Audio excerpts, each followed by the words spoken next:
How well do you know your Malawi 2025 presidential candidates?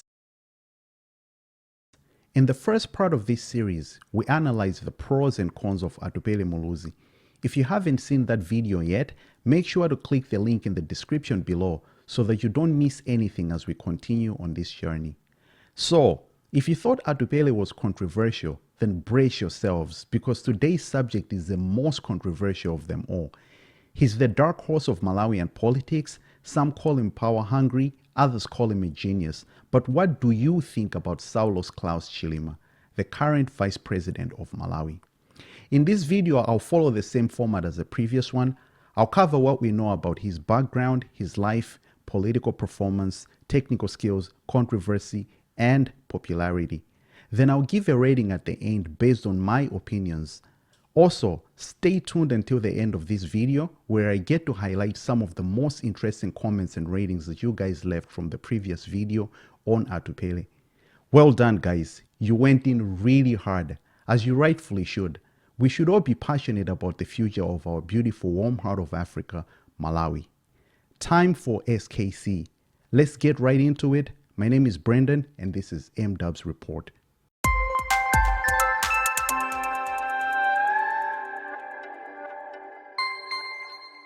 What do we really know about our vice president?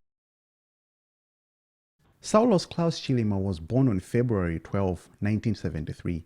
That makes him 51 years old at the time of recording this video, which is relatively young for a president in the world today.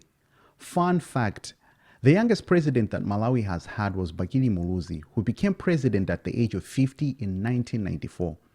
Chilima was born at Queen Elizabeth Central Hospital in Blantyre, Malawi, and hails from the Ngoni tribe. His father is from Njewa, Lilongwe, and his mother is from Jampiti, Ncheo. However, growing up, Chilima spent most of his childhood in Blantyre, where his parents worked. His background is one that resonates with many average Malawians. He attended his primary education at HHI and Darab primary schools, and his secondary education at Marist Secondary School in Dedza district, and was then selected to attend the University of Malawi Chancellor College, where he graduated with a degree in social sciences in 1994. Now, before you knock a degree in social science, you should know that it is the study of how people interact with one another and includes subjects like economics, political science, psychology, and sociology. I'm not sure if his choice of a degree was strategic, but his choice of a master's degree does seem so. He studied knowledge management, which is the collection of methods relating to creating, sharing, using, and managing the knowledge and information of an organization. He obtained his degree in 2006, and 9 years later he earned his PhD in knowledge management from the University of Bolton in the United Kingdom. So we should probably be calling him Dr. Chilima more often. So far, he seems like a guy who just put his head down, worked hard, and got the right degrees to forge forward. Let's take a look at his work experience. Dr. Chilima had quite an impressive career in the private sector. Here's a list of some of the multinational companies where he worked. His last professional assignment was at Airtel Malawi, where he was hired to lead the sales team before being named the first ever local managing director for the company in 2010. He eventually rose to become the chief executive officer at Airtel Malawi. Sources say that he was a great marketer, which makes sense if you studied the science of how people interact with each other and have a master's degree in managing information within organizations. Notably, he drove remarkable business growth during the time at Airtel Malawi, increasing the customer base from 357,000 to an impressive 2.8 million by December 2012. Additionally, employee satisfaction increased from 50% in 2006 to 80% in 2012. To have done so well, he must have been smart and disciplined. But if any of you have any information on the kind of leader that he was before getting into politics, please let us know in the comments section. Was he kind? Or was he selfish? Was he diligent? Or was he just lucky? Or was he just an excellent and professional leader? So why does a man who is so accomplished in his career decide to step into the messy world of politics, where his life would be placed under a microscope? Some say it was a deep sense of patriotism, others say he was greedy and power hungry. Or could it be both? Well, it started off in February 2014 when he was announced as the running mate of presidential candidate Arthur Peter Mutharika APM for the May 2014 presidential elections with the Democratic Progressive Party DPP. This partnership seemed ideal to the Malawian people.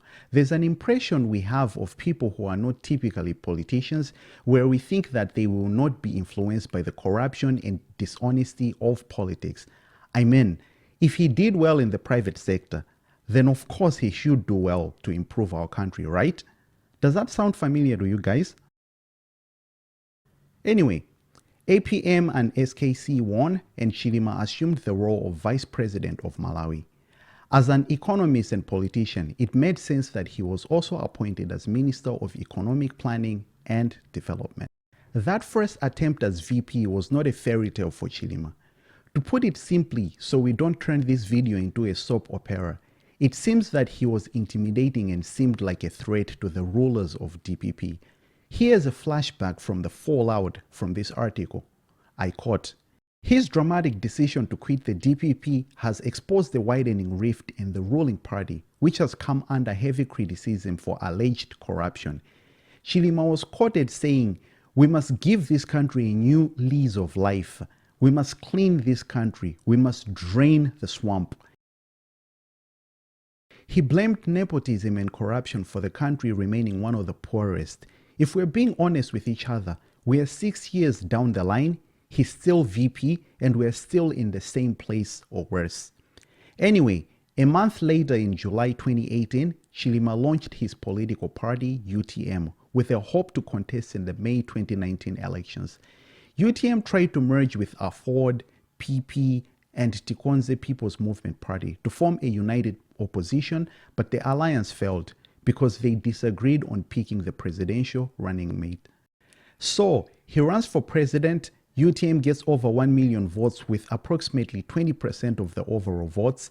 The elections are annulled. He then forms an alliance with MCP and runs as current President Chakwera's running mate, and they win. Another happy ending, right? Well, no, the celebrations were short-lived.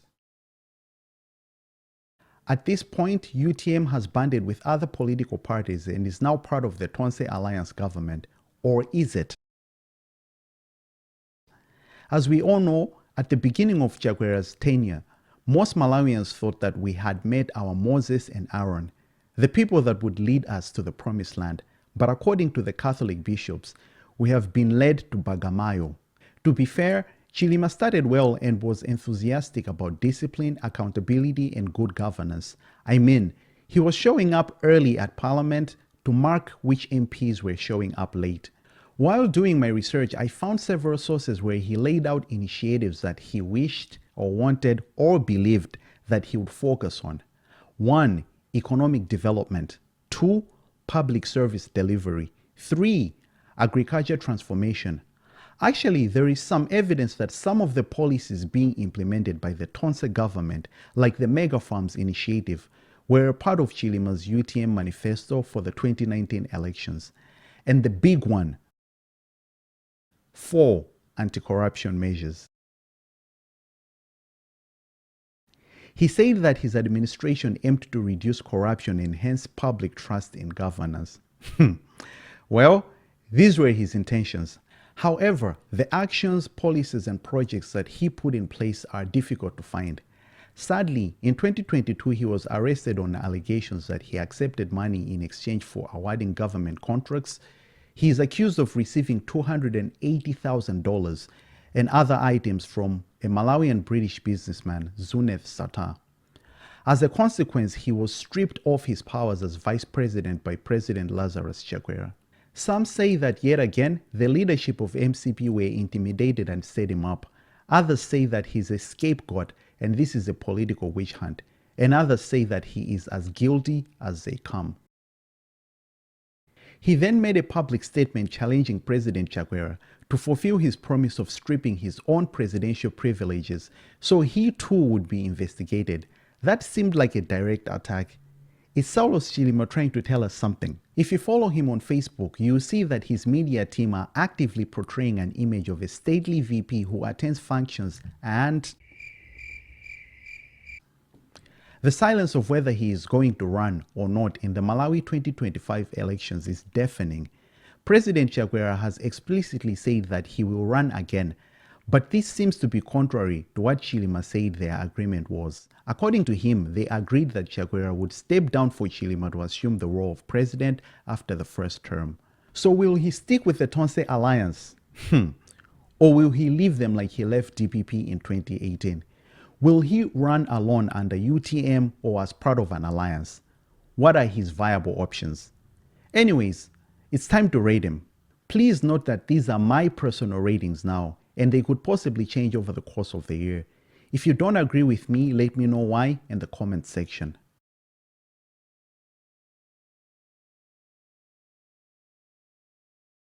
On technical skills, I'll give him 8.5 out of 10. There's no question about his education, his past work experience, and his success in the private sector as a leader. He has the technical skills and attributes that should be relevant to the success of any leader globally. Has he been given the chance to thrive?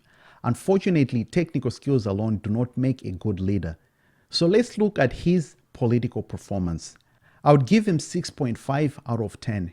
Within a year of registering UTM, he was able to get 20% of the votes in that election cycle. That is not easy, so let's give him that.